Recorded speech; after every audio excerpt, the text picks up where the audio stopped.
Go. Ew. I grew up in what people would consider a bad household. Okay. My mom and dad were in a bad relationship, and they did nothing but argue every day. My mom would complain that my dad would stick in the basement almost every day and never spend any time with me. And my dad would always have the same response, that he's doing research down there. The only problem was that we were prohibited from going down to the basement. 3 locks were built into the basement door, and he kept his one key on his old key ring. The key had a torn blue sticker at the bottom of it with a brown rusty tip.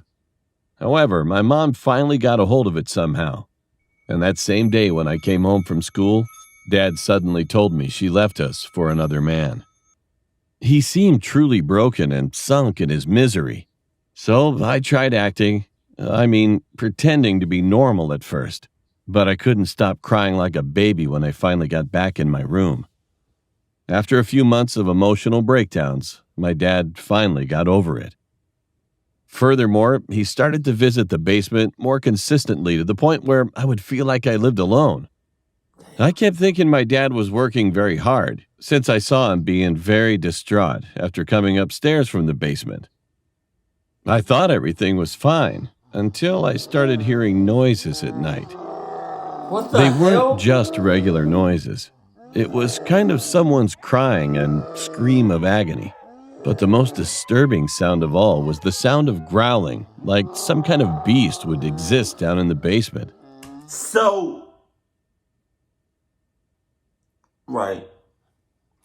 If you're hearing some sort of beast or some sort of creature that sounds like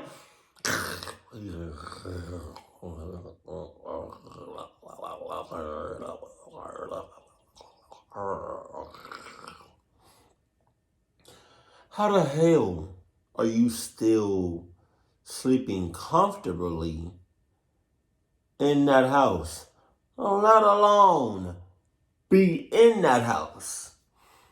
You literally just said it seems or sounds like a beast is down there. How the hell? Your dad is on some clutch shit on everything. The next morning, I complained to my dad, but he acted like he had no idea what I was talking about as he walked past me to get ready for work. Cat. So I just shook it off, assuming that he was watching some horror movie down there, or if I was just imagining the whole thing. I went back to my room. As it was the weekend, I was ready to catch up on some Saturday morning cartoons. I turned on my TV, and as I got ready to change the channel, I heard a familiar name. The news reporter was naming over 40 missing people in our town, and my mom was one of those names as they briefly showed her picture and information. I was confused about who would file a missing person report for her, because my grandparents both died in a tragic car accident years ago. She had no siblings, and my dad told me she left us for another man. I wanted to inform my dad, but soon I was concerned it would make him depressed again. And in a way, I was still angry at her for leaving us. So I ignored it and changed the channel.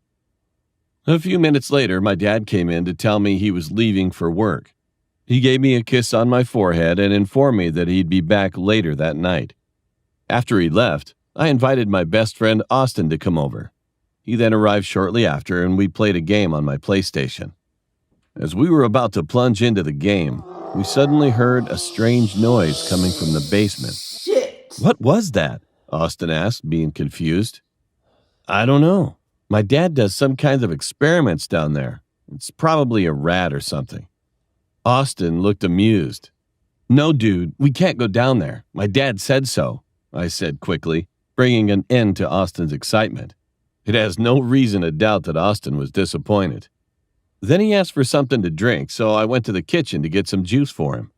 However, I was hit with a foul odor of something rotting as soon as I arrived in the kitchen.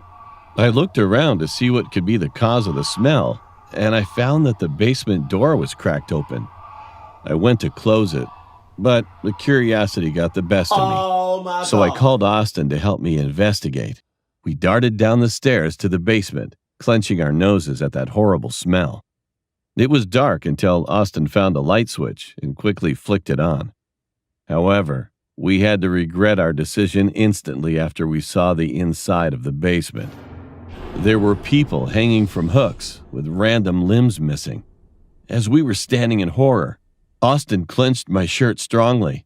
I could see the piles of feces and human remains contained within certain sections of the room. But the most disturbing and disgusting sight of all was the cage in the dark right corner of the room.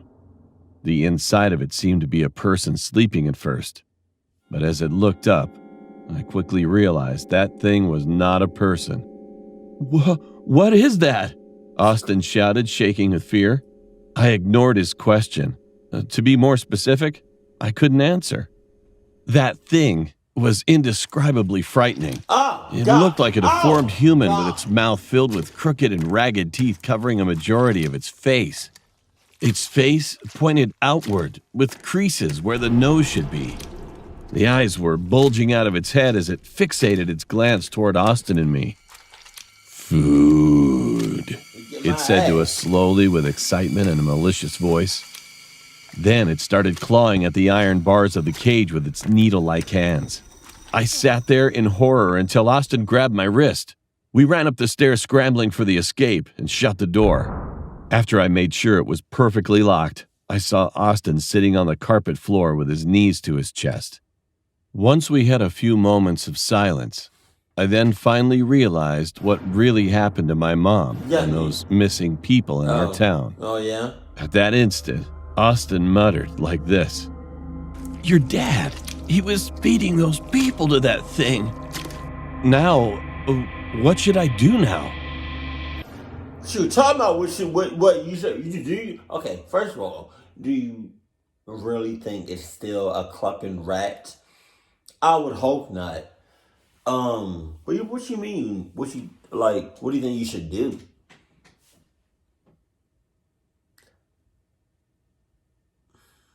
I would just say start a whole new life. Get a whole new ID, identification. And just do a whole 360 on the other side of the planet. Yeah. That's your best bet. You get a lifetime supply of Adidas, because, oh my God. Excuse me. So, I have a question now.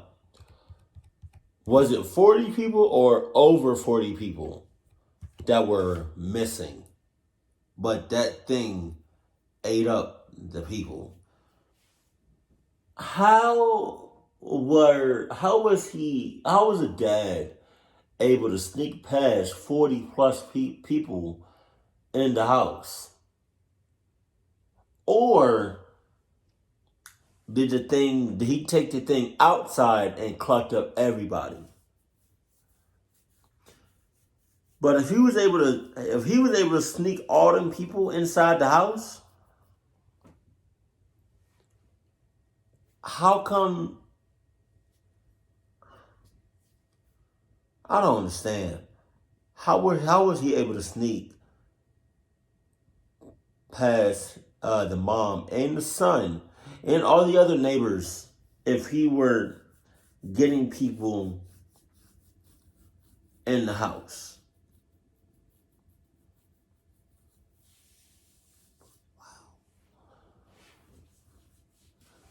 So, I mean, I don't know what you're going to do because your dad is a clucky and he has the cluck gene. So I'm pretty sure you have some part in that. Some of that makes you up. So I don't know. I don't really know what you should. I don't know what you will do. But I already gave you my suggestion. Start a whole new life on the other side of the planet with a lifetime supply of Adidas. Yeah, just act like nothing happened. And if you do that and you all cross paths, clock them up on site. Keep it cool, keep it classy, and I love you. Stay happy. My family.